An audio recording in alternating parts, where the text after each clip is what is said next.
Good evening. This is the August meeting of the Burlington Planning and Zoning Commission. Appointed advisory board consisting of 5 city residents appointed by the Burlington City Council, 2 extraterritorial members appointed by the county commissioners. This board makes its recommendations to the Burlington City Council. Please silence your phones. Yeah. I usually do that ahead of time. And any electronic devices. Be advised that this meeting is being recorded. As a point of order, if you're called on for comments, please come to the podium. State your name and address for the record and address the chair. Public comments are limited to 3 minutes. If we could have a roll call, please. Chairman Black. Present. Vice Chair Patrick. Here. Member Beasley. Here. Member Parker is currently absent. Member Roan. Here. Member Gamble absent. Member Hill absent. Member Wright absent. Member Zach Nelson absent. Member Rayner. Present. Okay, thank you. Before we check on the quorum, does any commissioner have a conflict of interest on any of the items on the agenda? That be the UDO? Nobody objects to it? Wow, okay then. We do have a quorum. Correct. All right. Then let's begin to rock and roll. If I could have a motion for approval of the meeting of the So minutes moved. held on June 24th, 2024. So moved. There is a motion. Is there a second? Second. There's a motion and a second. Any discussion? All in favor say aye. Aye. Any opposed? Okay. Let's look at item number 3. USOTA 1-24. Mr. Chad Meadows, on behalf of the City of Burlington, to present Unified Development Ordinance text amendments. Mr. Meadows, the floor is yours. Thank you, Mr. Chair. I am Chad Meadows, Principal of Code Right Planners. Should I go up there? Would that be better? Okay. Get a little closer. All right.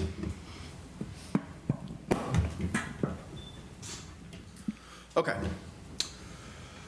We're here tonight to talk about UDOTA 124 that is focused solely on the water supply watershed protection provisions. Okay, so this is our 14th round of amendments. We have been at this for many, many wonderful years, 5 years in fact, so quite some time, and you guys are old hands at it. Couple of adjustments, obviously new members to Planning and Zoning Commission. We've got your titles identified here. We've also had some changes in staffing, some for the better, some for the worse, but that's what we've got. I'm going to talk about UDOTA 124 in 10 minutes or less. I know my track record isn't great on timing, but we're gonna make it this time. So this is focused on an update to the water supply watershed overlay district provisions. Okay, now these changes that you see before you tonight are based solely and entirely on the state's model ordinance for water supply watershed areas. So these changes are made to bring the ordinance into compliance with state law. Further, DEQ will be reviewing these provisions for consistency with state law. So there is another subsequent review as part of this process, okay? And I'm just gonna hit the highlights for you guys. In terms of procedural provisions, we've made some clarifications clarifying that, all subdivisions that are inside the water supply watershed area, and let me back up just for a second and I'll just say this to you. The water supply watershed provisions are focused on one thing, and that one thing is to protect potable water drinking quality in reservoirs for downstream water customers. Okay, that is what they are for. And they control 2 or 3 basic things, including the kinds of uses that are allowed, okay, the amount of impervious surface that can be on a lot that's inside of this area, and 3, basically the amount of stormwater management control that takes place on those sites. Okay, so that is the gist of these standards. There is a small portion of Burlington's planning jurisdiction in the southwest corner of the jurisdiction that is subject to these water supply watershed standards around Lake McIntosh. This is not a far-reaching ordinance. It's very concentrated in its application to a small part of the city and subject to a handful of state provisions. So this is not groundbreaking, earth-shattering material that we're covering, okay? So some adjustments to procedures just to clarify that subdivisions are subject to these standards. We've relocated the enforcement provisions in accordance with the model ordinance from the state. So we pulled it out of our Chapter 2 and moved it into the Chapter 3 provisions with the overlay district. Now, this table is on page 3-63. This has absolutely nothing to do with your standards, but is provided for DEQ for them to compare how the model ordinance was addressed by the changes that we incorporated in section 3.20.f, Water Supply Watershed Protection Overlay District, okay? So, we've updated the applicability, we've updated the exemptions, we've updated the procedures, we've got some new clarity on allowable uses. This is a summary table that is in the state model ordinance that we have now incorporated into our water supply watershed provisions. Note that there are some additional standards inside of the 2 dimensions of the water supply watershed area. We have a WS4, that's a particular kind of a watershed. Lake McIntosh is a WS4 designation. And inside the Lake McIntosh water supply area, there are 2 flavors, a critical area and a protected area. And so the critical area is one that we care the most about. We want to limit development potential in the critical area the most. Protected area is still important, not as important as critical area, okay? So the range of allowable uses is broader in the protected area than it is in the critical area because we want to be more controlled, more restrictive in the critical area, okay? This slide has the most important and significant material that is inside this ordinance change. Note that there is a new table in here that deals with density and built upon areas, okay? The information is organized by the critical area, the water supply, WS4CA, or critical area, and the WS4PA, protected area, okay? And you'll note that there are standards for density, lot area, and built upon surface area. And what you can see is that under the low density and high density options, the number of dwelling units has been increased. This was something that the state permits. You will also note that the minimum lot area has been changed. 20,000 square feet for low density in the critical area. In accordance with the zoning district provisions, that's what that footnote number 3 means everywhere else. Now, and this is the most important part, the maximum built upon areas, the percent of the total lot area that can be built upon, has increased in the high density options in both the critical area and the protected area. Okay, so our current regulations said that we could have built upon areas that were up to 24% of the lot in the high density option. Okay, if you follow the high density option, if you provide stormwater control measures as part of the development, that buildable area has grown from 24% to 50%. So we've doubled the amount of land area that can be built. What's different? What's different is there's new rules, limitations on the kinds of uses, and new requirements for stormwater management. And that, my friends, is the gist of all of this. We're allowing slightly increased development potential based on increased limitations on the kinds of uses and more requirements for stormwater management. Okay? Chad, let me ask you something if I can, and I hate to go past our 10 minutes.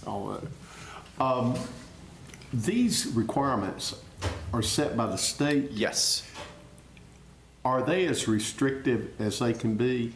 I mean, I guess my concern is Lake McIntosh is our watershed. That is our life water for the rest of our lives, probably our children's and our grandchildren's. Does this protect that as much, or can we be even a little bit more restrictive? Or it's a great question. Nowadays, so a few years ago, most local governments in North Carolina had the opportunity to apply more rigorous riparian buffer standards. You remember the stream buffer standards, right? You guys are familiar with that.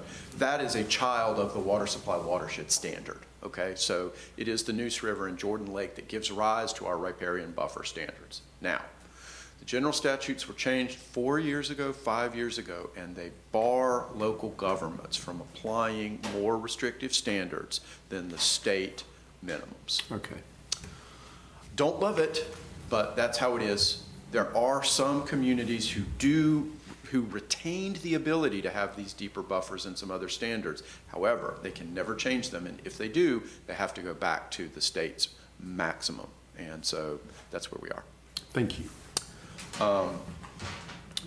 That's really about it. I know this was a very fast presentation, but all of these provisions come right out of the state model ordinance.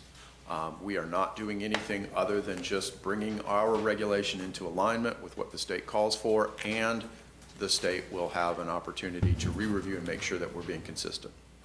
Question, Mr. Meadows. Is there an overlay or a map of the watershed areas There is, that you have your hands on? I do not have my hands on said But you've map. had your hands on? I So have there's- had my okay. hands on said map, and it is an overlay district and is available in the city's GIS. Perfect.